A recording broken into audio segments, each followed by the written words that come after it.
কোন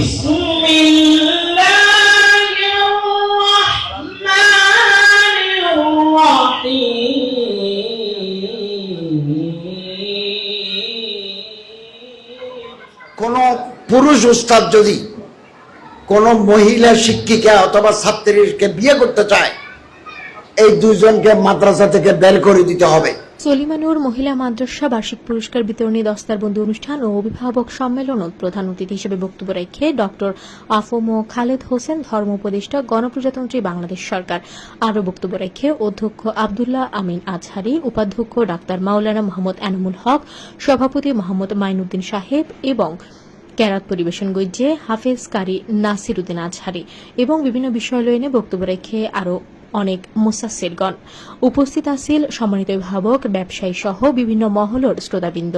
পরিশেষে 2026 সালে হিফজ সম্পন্নকারী 18 জন ছাত্রছাত্রীর মাঝে ফাগরি, হিজাব, ক্রেস্ট ও দুপুরের খাবার প্রদানের মাধ্যমে কেরানীহাট সাতকানিয়া রিসোর্টের দোয়ার মাধ্যমে সমাপ্তি ঘোষণা করা হইয়ে কঠোর পর্দা মানতে হবে।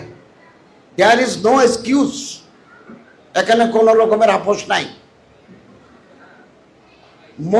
মহিলাদের তালিম, বয়স্ক শিক্ষক দিয়ে মহিলাদের তালিম পর্দার মাধ্যমে।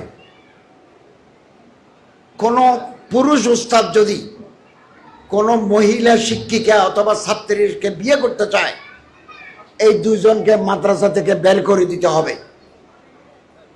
হাটহাজারীতে আল হুদা মাদ্রাসায় এই ব্যবস্থা আছে। একজন শিক্ষক একজন ছাত্রীকে পছন্দ করেছেন, বিয়ে হয়ে গেছে, দুজনকে বের করে দিতে হবে, না হলে মাদ্রাসার পরিবেশ নষ্ট হয়ে যাবে। মুফতি ইদ্রিস ইব্রাহিম সাহেব বলে গেছেন, আমরা বিগত এই বর্তমান সময়ে আমরা আমাদের মাদ্রাসা ভাড়া বাসায় আছি।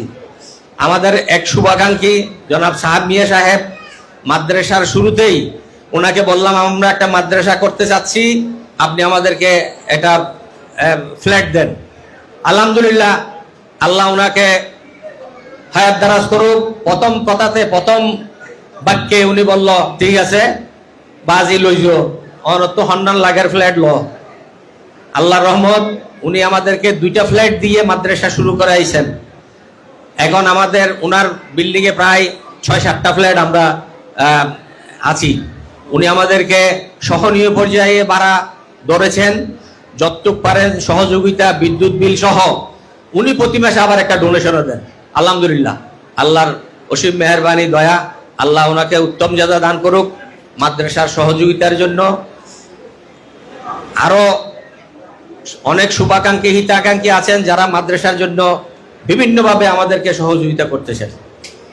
আমি ইনশাআল্লাহ এই অল্প সময়ের মধ্যে আমাদের নিজস্ব জায়গায় আমরা আমাদের মাদ্রাসার নিজস্ব ভবন তৈরির কাজ শুরু করব।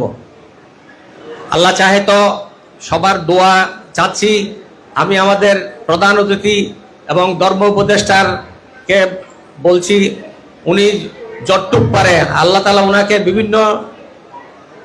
বিভিন্ন সোর্স দিয়েছেন, বিভিন্ন বিষয়ে উনি সহযোগিতা করতে পারবেন। আমি আশা করব আমাদের ধর্ম উপদেষ্টা মহোদয় আমাদের এই বিল্ডিংয়ে যেখান থেকে হোক আমাদেরকে সহযোগিতা করবেন ইনশাআল্লাহ। ছেলে মেয়েদেরকে অবশ্যই কোরআনী শিক্ষায় শিক্ষিত করতে হবে, আলেমে দ্বীন বানাতে হবে।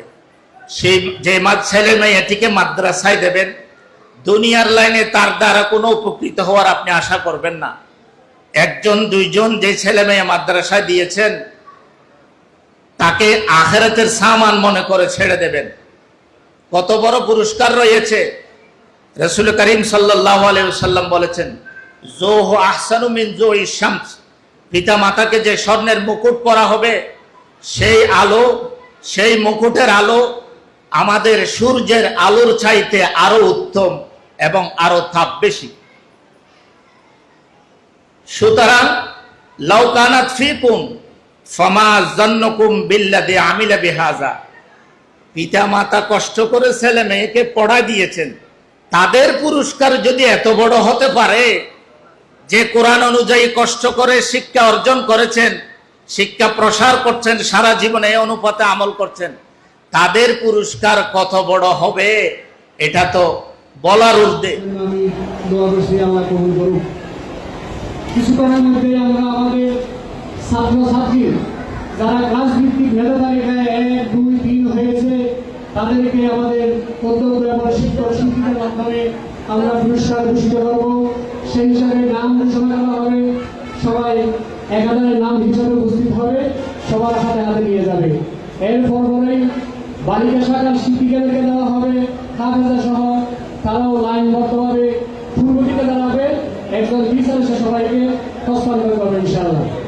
আমরা আরেকটু সময় অপেক্ষা করি, ইনশাআল্লাহ আমাদের ছাত্র যারা মেধা তালিকায় 1, 2, 3 হয়েছে এখনই তাদেরকে আমরা পুরস্কার ঘোষণা করবো। এখন থেকে ঘোষণা করবে আমাদের সিনিয়র শিক্ষক মৌলানা আব্দুল রশিদ মাসুদ সাহেব। এখন ঘোষণা করবে আমাদের শিক্ষক আব্দুল রশিদ মাসুদ সাহেব।